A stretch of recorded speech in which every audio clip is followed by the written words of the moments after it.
Sutra 50.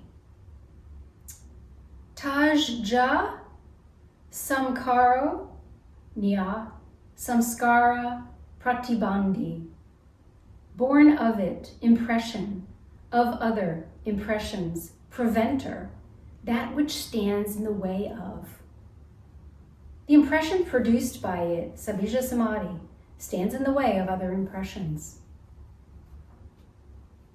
Oh, when I first read that, I thought that there was an obscuration, but now I'm thinking of it in a different way now, that it actually reveals rather than conceals, which is an interesting kind of flip.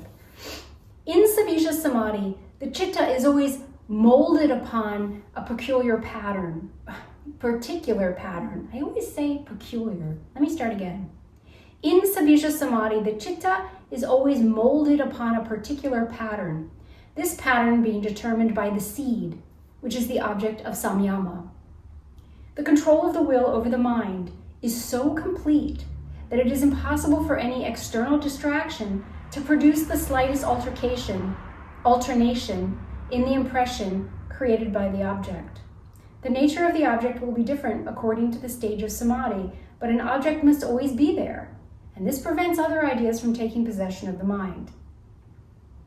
Even in ordinary life, we find that if the mind is busy in thinking deeply along a particular line, it is more difficult for any distracting idea to get into it.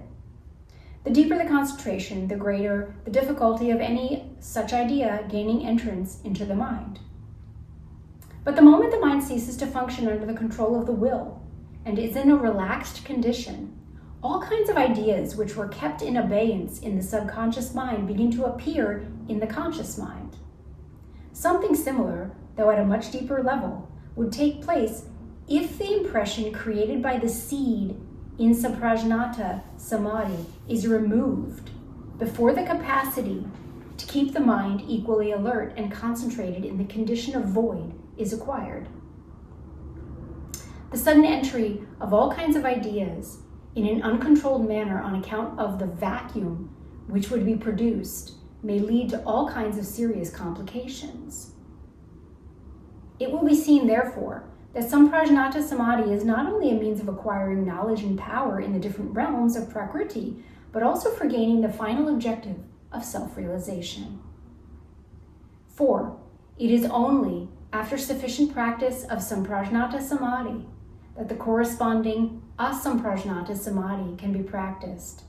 And it is only after sufficient practice of sabīja samadhi in the 4 stages that nirbīja samadhi can be practiced. This should serve to remove the misconception common among a certain class of over-enthusiastic aspirants, that it is possible to dive directly into the realms of reality without going through long and tedious mental discipline and acquiring the capacity to perform samyama on any object. This will also explain why spiritual teachers generally prescribe saguna upasana and discourage aspirants from talking or taking to nirguna upasana in the early stages.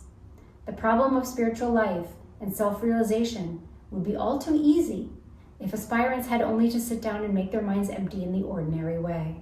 So this is interesting. I was thinking about this earlier, that this path, right? We're constantly diving deep and finding the eye of the needle and going through it, and then coming back out to a more expanded state, and then diving even deeper and going through the eye of the needle and coming back out, right? We're constantly doing that and exploring each successive, deeper, more expanded level, and then focusing even more, going through, and then expanding even more, focusing even more, going through, expanding even more, until we get to that fully illumined state, which is unimaginably expansive, right? Okay. Sutra 51.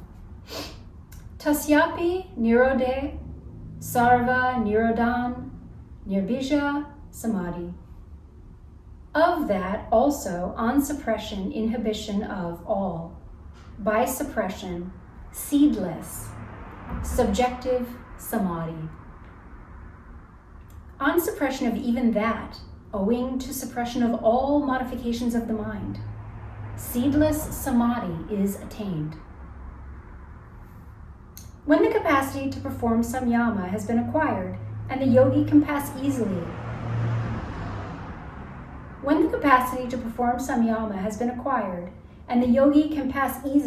into the last stage of sabīja samadhi, corresponding to the asmita stage of samprajñāta samadhi and the alinga stage of the gunas, he is ready for taking the last step, namely, transcending the realm of prakriti altogether and attaining self-realization. In the asmita stage, consciousness is functioning in the subtlest form of citta and enlightenment has reached the highest degree. But since consciousness is still in the realm of prakriti, it must be limited to some extent. The veils of illusion have been removed, one after another, but there is still present one last, almost imperceptible veil, which prevents complete self-realization, and the object of nirbīja samadhi is to remove this. In the earlier stages of samprajñāta samadhi, the dropping of the seed leads to the emergence of consciousness into the next subtler plane. But after the asmita stage has been reached and the consciousness is centered in the atmic plane, the dropping of the seed will lead the emergence of consciousness into the plane of Purusha himself. The light which was up to this stage, illuminating other objects, now illuminates itself, for it has withdrawn beyond the realm of these objects. The seer is now established in his own self. And they're referring to Sutra 3 from this section. And it's been a while since we've been back there. So let's revisit that one very quickly.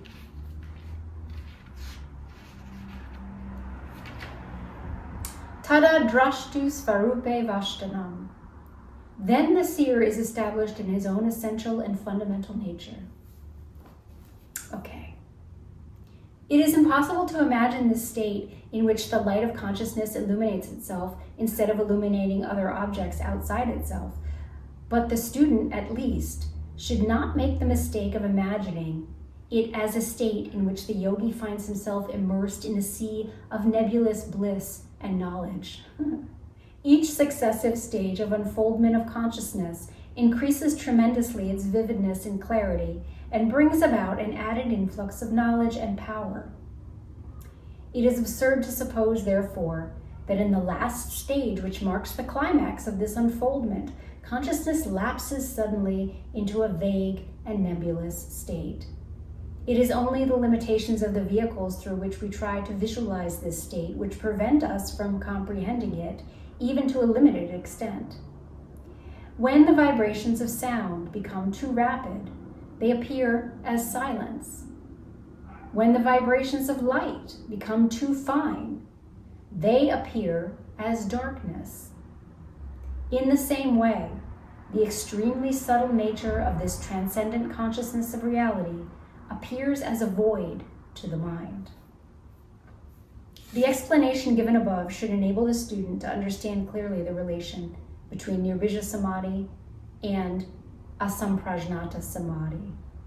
It will be seen that nirbīja samadhi is nothing but the last stage of asamprajñāta samadhi.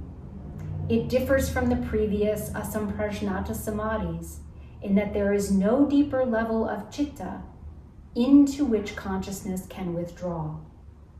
Any further withdrawal now must be into the consciousness of the Purusha himself. The consciousness of the yogi is, as it were, poised on the brink of the manifest universe and has to plunge from the last foothold into the realm of prakriti, into the ocean of reality. The yogi is like a swimmer standing on a high cliff abutting on the sea. He jumps down from one ledge to another and then comes to the lowest level from which he has to plunge directly into the sea. The last jump is different from all the preceding jumps in that he passes into an entirely different kind of medium. Nirbīja samadhi is so called not only because there is no seed. in the field of consciousness, but also because in this kind of samadhi, no new samskara is created.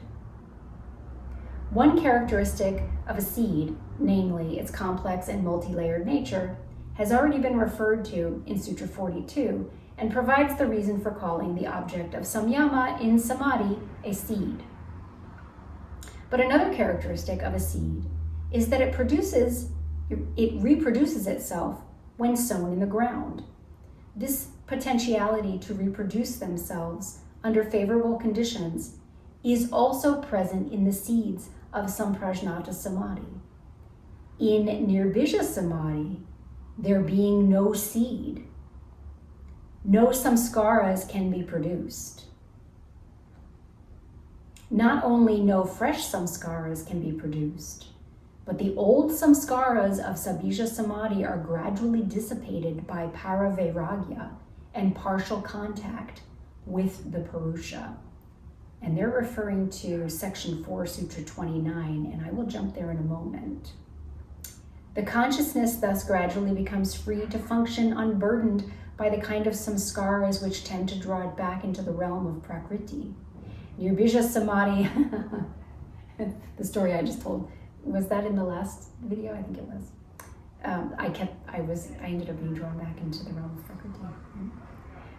The consciousness then gradually becomes free to function unburdened by the kind of samskaras which tend to draw it back into the realm of prakriti. Nirbija samadhi is therefore not only a means of passing out of the realm of prakriti, but also of exhausting the subtle samskaras which still remain and which must be destroyed completely before kaivalya can be attained. Okay, and that concludes section 1 of the Yoga Sutras. We are now in section 2, which is titled Sadhana Pada, and sadhana is the practices and the path, walking the path, basically. So he basically, in the first section, talks about what we have to look forward to, right? The different stages of samadhi and that we're going to be traveling through. And the next section, Sadhana Pada, is the means to which we will attain that. So isn't that lovely? But let me jump to section 4, Sutra 29. So section 4 is Kaivalya Pada, because he's leading us to that highest state, right? 29.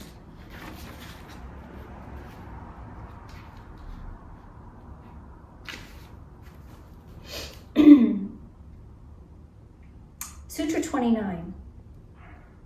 In the case of one who is able to maintain a constant state of vairagya, even toward the most exalted state of enlightenment, and to exercise the highest kind of discrimination, follows Dharma Mega Samadhi.